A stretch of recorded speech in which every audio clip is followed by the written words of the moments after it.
But let's, of course, start with this big story. Donald Trump's tariff war has triggered a fresh flurry of negotiations and calculated decisions after Washington's month-long delay in their implementation expired. On Wednesday, Canada's Prime Minister Justin Trudeau spoke to the US President. Now, both leaders discussed trade and Washington's concerns of fentanyl smuggling in a 50-minute-long call. Now, according to reports, the US Vice President J.D. Vance and the Commerce Secretary Howard Lutnick were also part of this phone call. Now, following the conversation, Donald Trump posted on his social media platform Truth Social, once again referring to Trudeau as Canada's governor, putting the spotlight back on his statements of Canada becoming America's 51st state. Later in the day, the White House press secretary has confirmed Trump's territorial ambitions with respect to Canada. Well, the president put that in his Truth Social account, or his Truth Social post earlier today. He feels strongly that it would be very beneficial for the Canadian people to be the 51st state of the United States. They wouldn't be paying for these tariffs. They'd have much lower taxes if they were part of our great country. The talks between Washington and Ottawa resumed after Canada slapped retaliatory tariffs on the United States at a time when elections are due in Canada, and the Liberal Party is expected to announce a new Prime Minister next week. There is growing concern over the scale of the impact that the Canadians will have to bear. But definitely in the way of everyday life and stuff, I am a little concerned about tariffs when it comes to things like groceries and stuff like that. And well, in terms of our retaliatory ones, I definitely think they are necessary. I really think that what Trump and the U.S. government is doing is not the correct way to go about things. Now, the tariffs are expected to hit Canadian jobs, prices and overall growth. More than 2.4 million jobs are linked to U.S. trade, and economists predict that unemployment could climb to as much as 6.6% to perhaps even 8%. Inflation is also expected to rise as the tariffs increase the cost for businesses and consumers. The Bank of Canada will announce its monetary policy decision on the 12th of March. The markets now see a 90% chance of a rate cut to cushion the impact. In Windsor, Ontario, a key auto manufacturing hub, layoffs could in fact begin within a matter of days. And Mayor Drew Dilkins has warned that 25% tariffs could be catastrophic for the industry. Experts have warned that Canada could slip into a recession as the tariffs ripple through the economy. Household debt is expected to rise, corporate profits will take a bit of a beating, and the provincial credit ratings could suffer, with exemptions on auto tariffs offering just a little bit of relief to Canada. All right, now to give us more perspective on this, we are joined on this broadcast by Mr. Terry Milewski, who is a journalist and also author of Blood for Blood, 50 Years of Global Khalistan Project. Mr. Milewski, thank you very much indeed for joining us on this broadcast. Now, what is happening between the United States and Canada is baffling to say the least.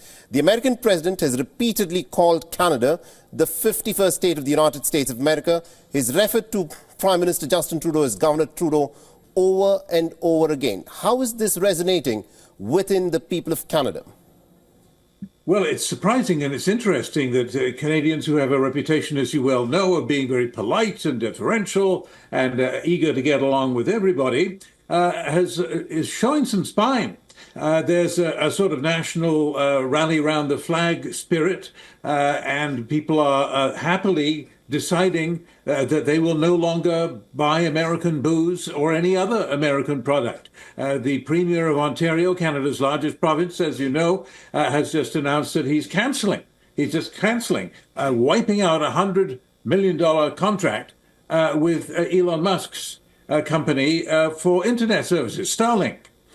So Canada is showing some fight here.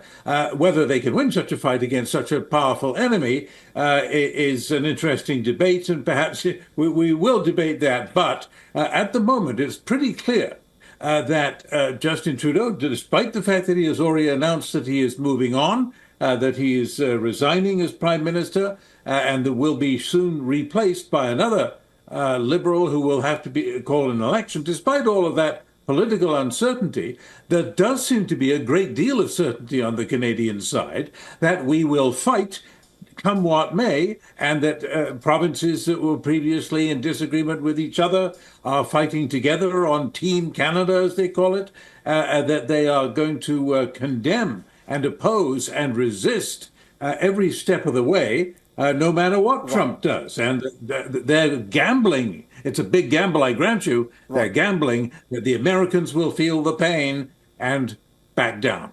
But the Americans are already feeling the pain because the trade deficit for the Americans has again gone up for the month of January. This is the latest that has come in. Now, Donald Trump says that his reasoning as to why he wants to slap these tariffs on Canada is because of the smuggling of fentanyl. But people who are in the know say that the amount of fentanyl that is being smuggled in from Canada into the United States is very, very little compared to Mexico. With that being the case, what do you think is prompting Donald Trump to slap these tariffs and starting this tariff war with Canada?